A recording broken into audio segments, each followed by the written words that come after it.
Mantap, kita garap lengkap ya. Masih dengan gaya santai, tapi dalam. Ini lanjutannya. Makna teologisnya gini sih. Nah, dari kisah ini kita bisa lihat satu hal penting. Tuhan itu nggak cuma peduli sama apa yang kita kerjakan, tapi juga motivasinya. Menara Babel itu bukan soal arsitektur atau teknologi, tapi soal hati manusia yang pengen jadi seperti Allah tanpa Allah. Ini mirip banget sama dosa di Taman Eden. Manusia pengen jadi hebat, tapi dengan cara ninggalin Tuhan. Jadi, makna teologisnya adalah Tuhan ingin kita bergantung padanya, bukan membangun hidup kita dengan mengandalkan kekuatan dan kepintaran sendiri. Segala bentuk menara yang kita bangun tanpa dasar ketaatan kepada Tuhan, cepat atau lambat, pasti runtuh. Aplikasi praktisnya buat hidup sehari-hari. Coba kita cek. Dalam hidup ini kita lagi bangun menara apa? Career? Cita-cita? Medik? Oke banget kok, punya semua itu. Tapi, kita bangunnya bareng Tuhan atau sendirian? Kadang kita sibuk ngejar sesuatu tanpa tanya Tuhan dulu. Padahal bisa jadi itu bukan rencananya Esta buat kita. Vet, stay in love, such as happy. Dan versi taktis dix almasi Yesus.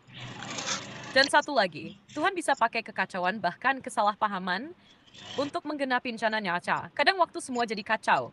Bisa jadi itu cara Tuhan bilang, hey, balik lagi ke ku dulu ya. Relevansinya buat orang percaya zaman sekarang.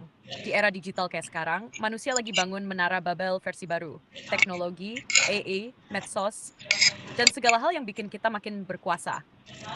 Tapi bahayanya, kita jadi ngerasa nggak butuh Tuhan. Padahal semakin maju, seharusnya kita semakin menyadari bahwa semua itu cuma alat, bukan tujuan. Buat kita yang percaya, penting banget buat jaga hati. Jangan sampai kemajuan, pencapaian, atau bahkan pelayanan jadi alat buat nyari pengakuan diri, bukannya buat memuliakan Tuhan. Mau ditambahin kutipan ayat atau pernyataan penutup yang menguatkan? Kesimpulan dan penutup.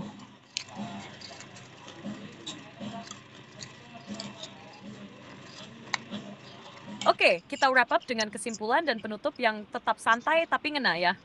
Kesimpulan. Jadi guys, kisah Menara Babel ini ngajarin kita bahwa Tuhan gak tertarik sama proyek-proyek besar kalau itu dibangun tanpa Dia. Yang Tuhan cari adalah hati yang taat, rendah hati, dan sadar tanpa Dia kita bisa apa-apa. Bukan soal seberapa tinggi menara yang kita bangun, tapi seberapa dalam fondasi iman kita di dalam Tuhan. Persan tanpa Tuhan, tapi kalau kita bersatu dalam kehendak Tuhan, justru disitulah kuasa dan rencananya digenapi.